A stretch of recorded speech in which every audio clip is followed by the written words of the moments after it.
Launched in the UK in the summer of 2014, the latest Jeep Cherokee is a little different. The signature 7-slot Jeep grille is still there, but the square, boxy design is gone.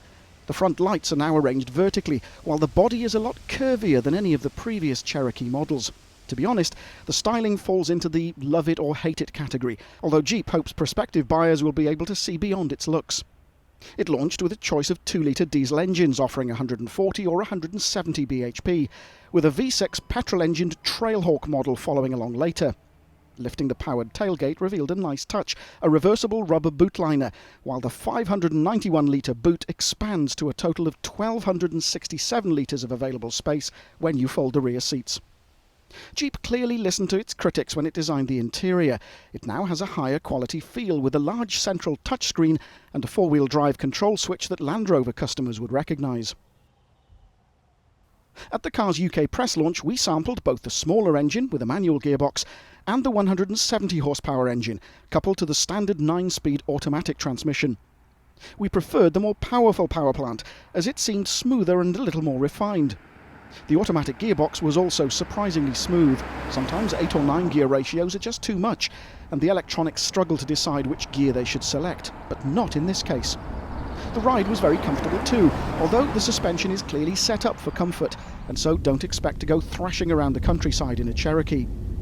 As you'd expect, the elevated driving position means improved visibility, but what you might not expect is that lots of equipment comes as standard.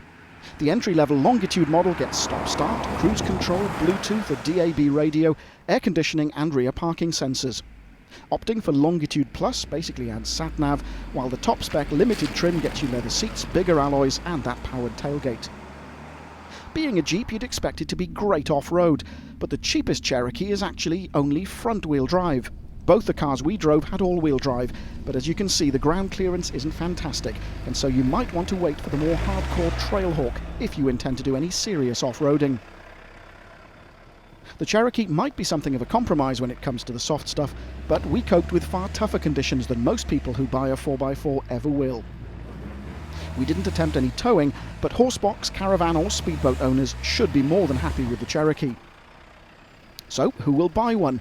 Well, Jeep is proudly targeting everything from Audi and BMW to Freelanders and Nissan Qashqais. The new Cherokee has definitely moved up market compared to the last model to wear the badge, with the higher quality interior a clear sign that Jeep wants to be taken seriously.